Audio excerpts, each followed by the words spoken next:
A work requiring discernment and discrimination, it is the nicest and most critical work ever given to mortals to deal with minds. Those who engage in this work need to possess a sharp discernment and robust powers of discrimination. Navigating the labyrinth of the human mind is not a task for the faint-hearted. It requires courage, determination, and an unyielding commitment to the pursuit of truth and understanding. True independence of mind is a precious commodity, entirely different from rashness or impulsivity. It is this quality of independence, grounded in a cautious, prayerful, and deliberate approach to forming opinions, that must not be relinquished lightly. Not until the evidence presented is so overwhelmingly compelling that it leaves no room for doubt or uncertainty that we are in the wrong. This independence is the anchor that keeps the mind steadfast and unflaken, even in the face of the plethora of errors and misconceptions that abound around us.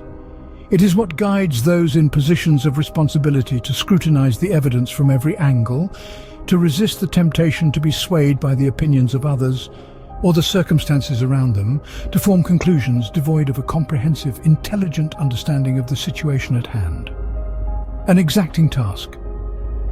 Working with minds is not a simple or straightforward task. It requires a level of diligence and precision akin to that of a master craftsman at work. The human soul is a priceless treasure, bought at the cost of God's dear Son, and those who have been entrusted with its care need to exercise the utmost caution and reverence.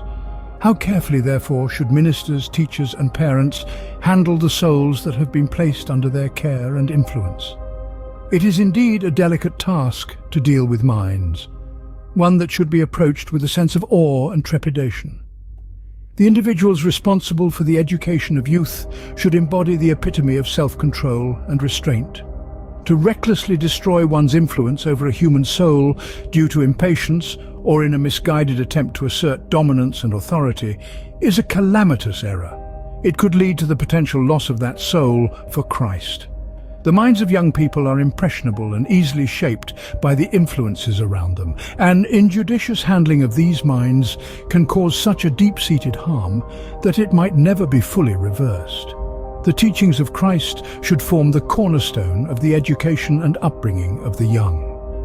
The example set by the Savior in terms of self-denial, universal kindness, and unwavering love serves as a stark rebuke to impatient ministers and teachers. The physician encounters all classes of minds. A doctor is not just a medical practitioner, but also a student of human nature. He interacts with various types of minds daily, each with its unique complexities and intricacies. The impressions he leaves on his patients have far-reaching impacts, extending beyond the immediate geographical boundaries and reflecting on the reputation of the institute he is associated with.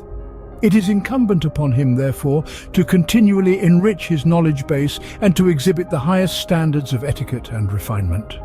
Patience and wisdom needed. Ministers need to be particularly circumspect in their dealings with those who are still ensnared in the darkness of error.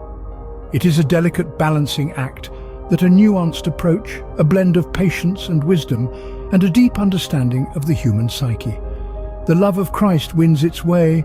The love of Christ, expressed in words and actions, possesses the power to penetrate the deepest recesses of the human heart, to touch souls and to transform lives.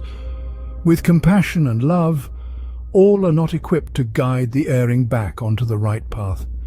They lack the wisdom to strike the right balance, to practice justice while also demonstrating mercy. It's a complex task that requires a deep understanding of the human psyche and an empathetic approach. All are not fitted to correct the erring. They have not wisdom to deal justly while loving mercy. They are not inclined to see the necessity of mingling low.